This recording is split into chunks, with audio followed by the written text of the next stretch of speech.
failure. We as humans hate the word failure. We hate the feeling of failure. We don't like to fail.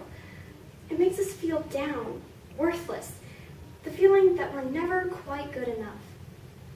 One day in my speech class, I participated in an impromptu round and received this anonymous quote: "Don't let your victories go to your head, or your failures go to your heart." Although my speech was only 1 minute 47 seconds long, the impact it has had on me has lasted much longer. The more I thought about it, the more this quote seemed to relate to my own life. Especially with the start of high school in 2010, I had really begun to feel like a failure, and I began to compare myself to others. I was letting what I thought were failures go to my heart. So, what happens when you let your victories go to your head, or your failures go to your heart? Victories can be important. They can be valuable. Just imagine if the United States had not won either of the world wars, or even the American Revolution. Our world would be very different. What if Christ did not have victory over the grave? Think of all the great victories in history and wonder what the world would be like if they had been failures.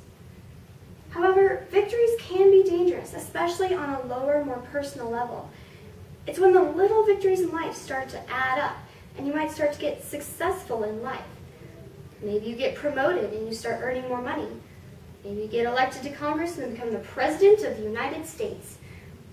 That illustration was a little bit over the top, but this is my point. I'm not saying in the least that being successful and having lots of money is a bad thing, but it's when you start seeing those victories as completely your own, you earn them yourself without help from anyone else, namely God, that's when they can become dangerous. You're letting your victories get to your head. A prime example of this is the story of King Saul, the first king of Israel. The Israelites wanted a king, so finally God said, "Okay, I'll give you a king," and he sent Samuel to anoint Saul. Saul was given everything: the throne, the kingdom, scores of loyal subjects, riches, family, power. The list could go on and on. But most of all, he was given the favor of God. But what happened? He became prideful. Have you ever noticed the word pride has an I in the middle of it? I won an awesome battle back there. I must be a really good king. I. When pride kicks in and you start seeing those victories as your victories and not as gifts given to you by God, that's when you start stepping on dangerous ground. Proverbs 16:18 says, "Pride goes before destruction, a haughty spirit before a fall." And what happened to Saul? He let his victories go to his head, and as a result, he lost everything. He had been given everything, and it was all taken away. He lost his family, his power, and in the end, he even lost his own life. But worst of all, and most importantly, he lost the favor of God. That's almost like your parents telling you that since you disobeyed them, they don't favor or love you anymore, but your brother is now the favorite and they love him more than they love you. Can you even begin to imagine what that would feel like, except multiplied by 10,000 because you've lost the favor of the creator of the universe? Can you even imagine? It seems to me that oftentimes those who have been successful all their lives and have let it go to their heads are the ones who have a very difficult time dealing with a failure. They take their power for granted. I love this quote from the movie Captain America, which says, "A strong man who has known power all his life will lose respect for that power. But a weak man knows the value of strength and knows compassion." You see, a strong man, a powerful man, grows so used to his victories that he doesn't know how to deal with a failure when it comes.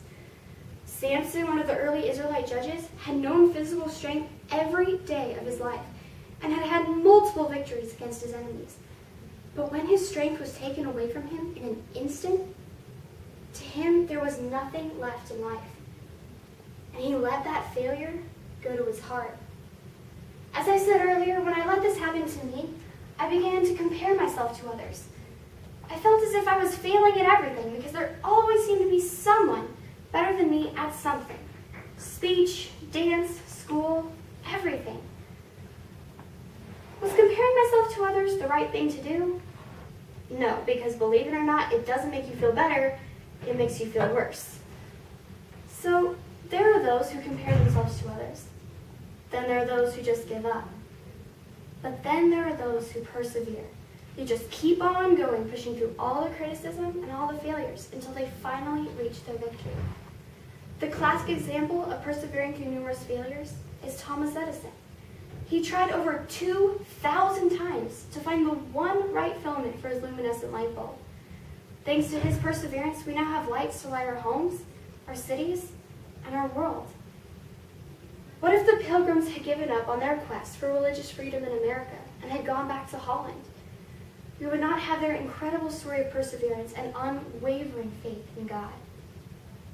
Most of all, what if God had given up on us because of all our failures and shortcomings? What if he said, you know what? You people are so frustrating. You squander my blessings and you disobey me every day, and I'm so tired of giving you hundreds of second chances on the same sin over and over again. You people are hopeless. I just give up. I am so glad he doesn't. Not only does he not give up on us, but he walks with us every step of our lives. He helps us through every tough time. Many of us have heard the famous short story by Carolyn Carty about a man who dreams about walking along the beach with God. Scenes from his life flash across the sky.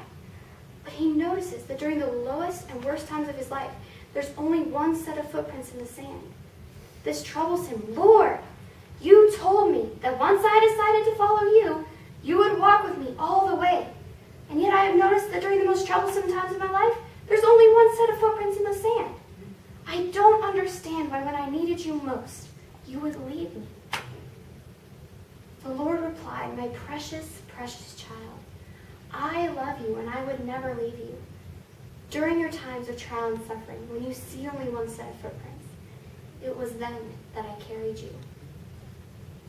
God will be with us through every victory and every failure, but what we must remember is we need him just as much in the victories as we do in the failures. In Dr. Paul Barkey's book, On This Day, he recounts how General George Washington expresses his feelings of failure and regrets taking on the role as General of the Continental Army. His soldiers were leaving by the hundreds because their enlistment times were up, and he wasn't receiving enough money from the Continental Congress to pay the few soldiers he did have. To make matters worse, he had just received word that his army in Quebec had been defeated. General Montgomery was dead, and Benedict Arnold seriously wounded. If anyone was to feel like a failure, it was Washington. He felt as if nothing was going right, and that he was not the right man for the job. He freely expressed these feelings in a letter to Joseph Reed. The reflection upon my situation, and that of this army, produces many an uneasy hour. I have often thought how much happier I should have been if, instead of accepting of a command under such circumstances, I had taken my musket upon my shoulders and joined the ranks, or I had retired to the back country and lived in a wigwam. But if I shall be able to rise superior to these and many other difficulties which may be enumerated, then I shall most religiously believe that the finger of providence is in it. Washington knew that he might feel like a failure, but God was going to walk with him all the way. It was in these times of his life that the Lord was carrying him, through every victory and every failure. This is why he never gave up.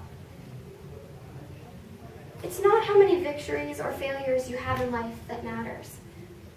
Psalms 139, 6-8 says, For I do not trust in my bow, my sword does not bring me victory. You give us victory over our foes, and let those who hate us be disgraced. We boast in God all day long. We will praise his name forever. So in the victories, praise and thank God for them, for they are gifts from him. And when you feel like a failure and you feel worthless, just remember that the Lord made you the way he wants you to be. He made me the way he wants me to be, not the way the world thinks you or I should be. We are his precious, precious children and his beautiful creations. Yes, the human race is messed up and every person is sinful, but he still loves us because we are his. For you created my inmost being. You knit me together in my mother's womb. I will praise you because I am fearfully and wonderfully made. Psalms 139, 13 and 14. Victories and failures. We're all going to have them in life. Just remember to not let the victories go to your head or the failures go to your heart. Thank you.